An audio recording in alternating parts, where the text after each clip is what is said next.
ওয়ালাইকুম সালাম রহমতুল্লাহ বরকাতুহ। কেমন আছেন নাকি? জি আলহামদুলিল্লাহ ভালো আছি। এরকম আজকের কথা ছিল। জি জি। এখন কথা হচ্ছে যে আপনি একদিন টেলিভিশনে বলেছিলেন যে আপনি আপনি ইচ্ছা শুনছেন, তো সেটা শুনে বলছিল যে নদী হইতে পারবে না, কিন্তু চেষ্টা করতে বসেছি। আর এটা কি সত্য কিনা? আর দ্বিতীয় কথা হচ্ছে যে কোনো মাঝাব মানে না, কিন্তু রাজনীতি মানবেন কেন সেখানে এর কোনো মাঝাব হচ্ছে না। আপনি আসলে টেলিভিশনের ভলিউম কমিয়ে প্রশ্ন করেন, আপনার কথা একটা বুঝি।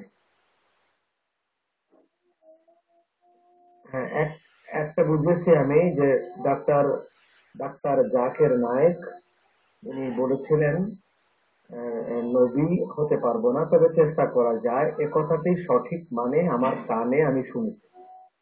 অন্য কারো কাছে কোনো কথা আমি না টেলিভিশনে বলি না কোনো ওয়াজে বলি, কখনোই বলি না। আমার নিজের চোখে যেটা আমি পড়ি কিতাবে এবং যেটা আমি লেখা কোথাও দেখি, যেটা আমি কানে শুনি, শুধু সেটার উপরে আমি থাকি। আমি নিজে গিয়ে সেখানে দেখে এসেছি যেটা সেটা বলবো। যেমন আমি এই যে কাফেলা অনুষ্ঠান করি, আমাদের দেশে রিসার্চ গবেষণা পড়ায় আর ওই প্র্যাকটিক্যাল সেখানে গিয়ে দেখায় অনেক তফাৎ। আমাদের এই তফাৎ গুলো এবং আমাদের থিওরিক্যাল কে সমন্বয় করে যদি আমরা কথা বলি, তাহলে কিন্তু সুন্দরতা বেরিয়ে আসে। আমি যতগুলো দেশে গিয়েছি আমি এই জগতে, তবে আমি দেখে তারপরে বলেছি। এবং এই বিষয়টিও আমি রাত সময় সম্ভবত সেটা একটাই হবে, আমি বাইরে থেকে গিয়ে ঘুমাবার আগে দেখেছি যে উনি এটা বলেছেন।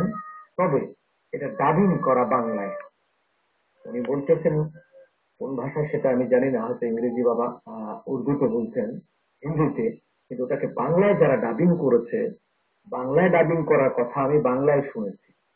ওনার মুখ দিয়ে বেরোচ্ছে বাংলা কথা, যে আমরা নবী হতে পারবো না, তবে চেষ্টা করা যায়। তবে আমি যেটা ভাবলাম যে 1000 মন দুধকে নাপাক করার জন্য 1 মন পায়খানা লাগে না, 1 চামচ যথেষ্ট। তো ঠিক সেরকম 1000 কথা লাগে না ইমান যেতে, 1 কথা যথেষ্ট। আবার ইমান আনতে 2 ঘন্টা বক্তৃতা করা লাগে না, 1 সেকেন্ড, একটি কথাই যথেষ্ট। আমি এটাই মনে করি। আমি তো সবাই আপনারাও মনে করবেন, আমি কারো বিরুদ্ধে কেন যাব।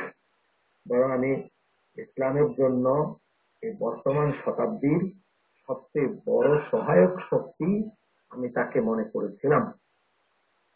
কিন্তু যখন থেকে তিনি আকীদাগত ভাবে সুন্নিদের বিরুদ্ধে বলেন, তরিকতের বিরুদ্ধে বলেন, এবং ওইসব রামকে নবী বলেন, আর এইসব অসংলগ্ন কথা, নবীও হওয়া যেতে পারে চেষ্টা করলে, এই ধরনের কথাবার্তা শোনার পর আমরা হোঁচট খেয়ে গেছি।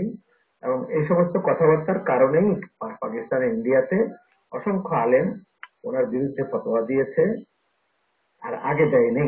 যতদিন তিনি ফাইট করতেছিলেন, কোরআনকে হাইলাইট করতেছিলেন এবং বিভিন্ন ধর্মে যে আমাদের নবীর কথা ইসলামে আছে, ইসলামের কথা আছে, ততদিন আমরা তার দিকে শুধু তাকিয়েই ছিলাম যে আমাদের বড় সম্পদ। কিন্তু যখন বোঝা গেল যে না, এটা তো আমাদের সম্পদ হলে লাভ কি, সম্পদ আমাদের কিনে নিয়েছে ওরা, আমাদের দুশ্মনরা নিয়ে ব্যবহার করছে আমাদের বিরুদ্ধে, তো মেধাটাকে আমাদের বিরুদ্ধে ব্যবহার করছে, মুসলমানকে ডিভিশন করার কাজে ব্যবহার করছে। তো তখন থেকে হোঁচট খেয়ে শ্রদ্ধা হারিয়ে ফেললাম। না হলে আমি মনে করি উনি ফিরে আসলে এখনো এসে শ্রদ্ধাবোধ গোটা বিশ্বে পান।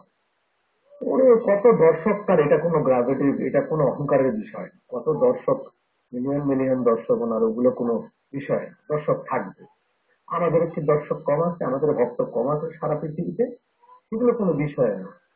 তো বিষয় হলো যে সকলের কাছে গ্রহণযোগ্যতা।